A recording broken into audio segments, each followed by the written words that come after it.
Hello friends. So, it's Catherine Doss here with Cat's Keto Crew and the Crazy Keto Cat, and it's Sunday night, okay? So, for those of you who don't know, I am, you can tell by the way I look, right?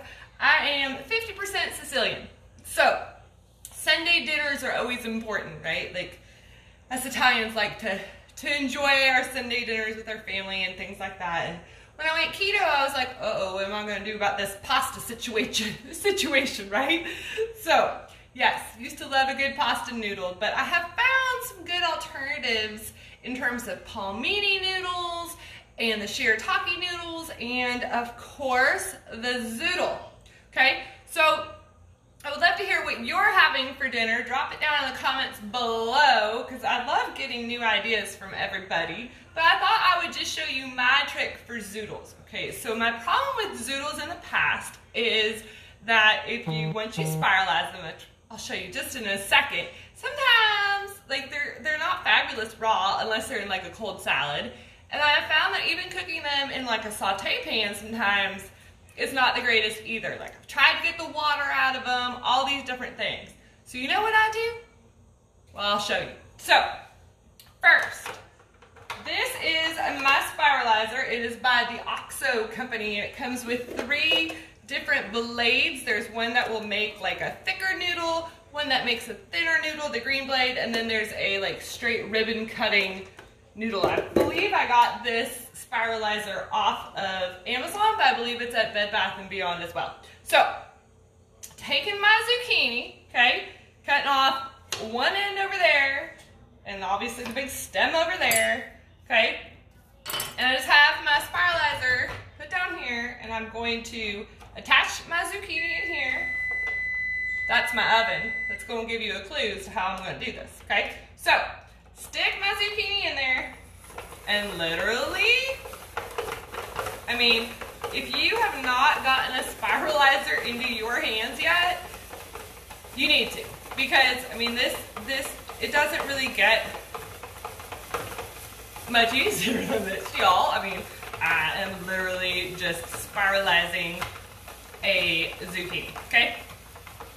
So, I'm going down, and it will get to the point where it can't go anymore. That's when you know you've reached the end of your zucchini. Okay, so pull all of those off, that away. Try to get some of that out of there because I'm probably going to do more than one. I'm actually going to do 3. So when I spiralize zucchini, I do a bunch all at once so that I can have them saved up. So,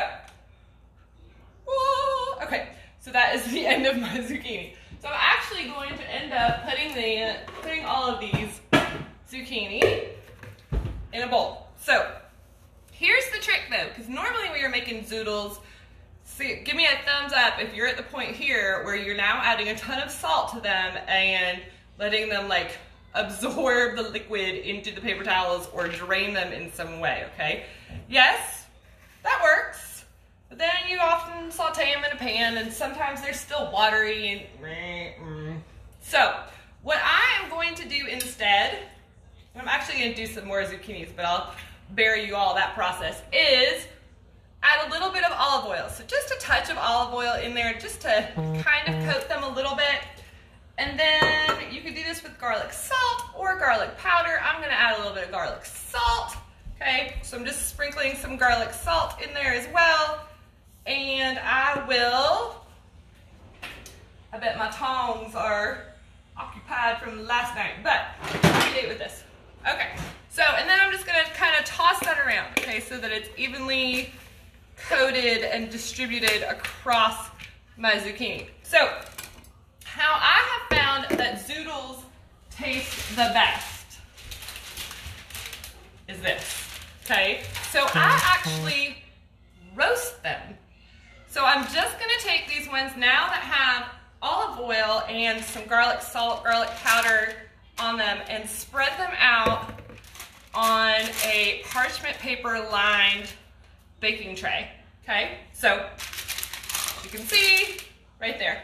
And I'm actually going to pop them in the oven for about a half hour at 400, okay? So the beauty of this is that you now don't have to wait for them to like lose all their moisture, because they're gonna do that all in the oven.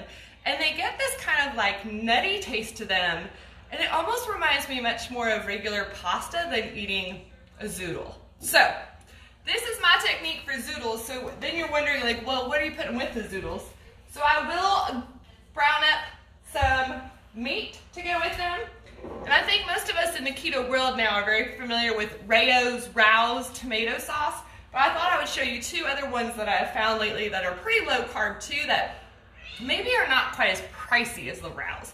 So this is from Trader Joe's. This is the Rustico, okay? This is the Pomodoro pasta sauce, and for a half of cup, it is only 4 net carbs, okay? Again, this is a little bit cheaper than the Rao's. Y'all, which way do you say it? Rao's? I don't know. Okay, and this one is even cheaper. This one came from Aldi's, okay? So if you have an Aldi's near you, this is the specially selected premium marinara. And this one's gonna have 5 net carbs per half a cup. Okay, so 1 more net carb per half a cup than this one that came from Trader Joe's. But depending on what store that you have near you, one of those might work better. I would love to hear what is your favorite sauce. Like, what one is your go-to?